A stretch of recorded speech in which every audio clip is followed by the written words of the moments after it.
Hey everybody, it's Gypsy, and today is, what the hell is today, October 22nd or something like that? I don't know. It's Saturday, I know that.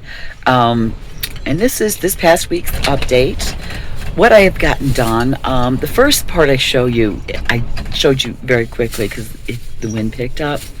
But ever since like September, I had been meaning to start insulating the trailer, putting a skirting around the bottom of the trailer to keep the cold air from coming up through the floor. Um, so yesterday I look at the weather and I see we're supposed to have freeze warnings. And there's going to be one night it's down into the 20s. There's one day the high is only going to be in the 40s, but for the most part, there's one day in the 50s and then one in the 60s. Then it goes back up into the 60s. But the nights are very, very cold. And I thought, oh my God, I got to get this place insulated. But I also found out that it's supposed to be very, very windy. So yesterday I rushed up to the store and got the stuff I need because I used that styrofoam insulation board to make skirting around my trailer.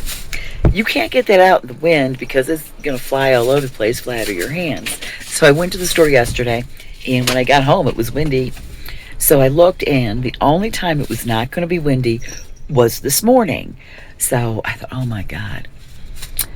I had to get that done early this morning, and it took me a few hours. So just as I got done, the wind started picking up. Hi, Miss Rhiannon. There's a tail in the way. So what I did, thank God I have a small trailer because I would still be doing this if I didn't. I dug a trench about 3 inches all deep, all the way around my trailer. And then what I did was I had insulation board. It was 8 feet by 4 feet. I cut that down to 2 feet, and then I trimmed it and I put it I stood it up in the ditch and jammed it up underneath my trailer. And then I took that aluminum foil tape, which is really cool. I was thinking of all kinds of crafts I can make with that stuff. Especially my son, when he was younger, used to tell me I needed that I had a tinfoil hat or something. I might make a tinfoil hat out of that. Anyways, so I taped everything up with that where, the seams were and stuff. The hardest parts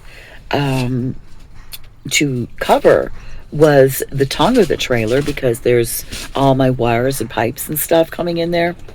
That was difficult. The back end was difficult because of the shape of the frame. So I had to kind of cut things and, to fit and stuff.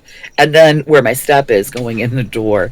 Yeah, so the cats and my dog are not going to like that because they always like to lay into the trailer and now they can't. The girls are all wound up playing. So that's how I did that. And the rest of the things I did this week are coming up. I think I forgot to mention my dog. This guy here, I'm going to put a picture. He's going to be the death of me. And it's a good thing he's so damn cute and lovable that I love him so much.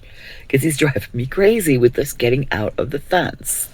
So my last resort, I got the stuff to turn my fence into a solar-powered electric fence. So Wednesday, he had his annual vet appointment. And I was talking with the doctor about this, and she told me that there are a few breeds, they're escape artists, and there's nothing you can do to keep them in the yard. She says they will always find a way out. And she said, and Great Pyrenees are at the top of the list. I was like, oh, yay. Anyways, she says, it might work, the electric fence. But she says, on the other hand, he may find a way to get around that shock. My worry is all that fur, he's not going to feel it. But he may find another way out. And then I told her, I said, when he leaves the yard, it's usually to go find other dogs to play with. I said, do you think he's lonely? Should I get him a companion? She says, one, if you get him a companion, make sure it's a medium to giant-sized dog, one that can handle him playing, because even though he's a sweetheart, he doesn't know his own strength, he's so big. She says, but he'd probably be happier, most dogs are, with another dog. That may not prevent him. She says, this dog has the capability, the intelligence to teach another dog how to escape the fence. She says, so you may have a no-win situation. It's a good thing. I love that dog so much. I do. He's my baby. But he's driving me crazy. Anyways, that's the situation with the fence. Stay tuned and see the rest of what this week's... I've been busy. This week's updates are... Hey everyone, sorry about the wind. I rushed and put skirting. It's one of the updates around the trailer, because yesterday I looked at the weather, found out it's going to be down into the 20s a couple nights. One day we're only going to be up in the 40s for a high. So I put styrofoam foam insulation board underneath and taped it with the aluminum foil tape. And then I'm going to take, I have some rugs I put in the trailer, I'm going to put those on the floor. Extra insulation boards going around my pipes in the house. So that was one of them. Okay, another thing that has gotten done this week, or close to it, is I have started the base for the greenhouse. I still need about 4 more pallets, and this is as far as I've gotten, but there's going to be a separate video on the construction of the greenhouse. So in this bed, along the garden fence, I have planted something called Tom Thumb peas. These can be grown, they're miniature, they can be grown in a pot if you don't have room, if you live in an apartment or something, and they're delicious. They're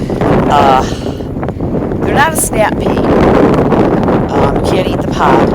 Also, I put in here Paris Market carrots. They are also a miniature carrot, so good for those of you in an apartment or limited space in a container. They come out great. And then over here, I hope you guys can see it. The wheat is taking off. It looks fantastic. Let me see. I don't have my glasses on, so I can't see. See, look at every day I come out here, there's just more and more wheat. It's wonderful. I'm so excited.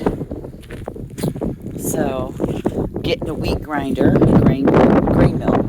That's what I'm getting, but it's all throughout this 50 square foot plot is all wheat is popping up all over the place. So I'm really, really excited, and keep your fingers crossed. I'm hoping that works out well. The other plants are pretty much the same. With the cold weather coming, and we have the nights are going to be like we're having freeze warnings and stuff. My Swiss chard is popping up, and it's just, I don't know if you can see it because I don't have my glasses on. It's doing its happy dance. Here we go. Yeah, I can just feel the energy from it. It's so excited. Carrots coming up here. We got some spinach. I don't know if it's going to work because I planted too late, but my radishes, they are just they're going great. And Susie arugula, kales over there. Big whoop. I think I planted off schedule too much. So, we'll see. Anyways, I think, the other one I'm going to tell you. I'm going to leave you with that. Blessed be, and make it a joyful one.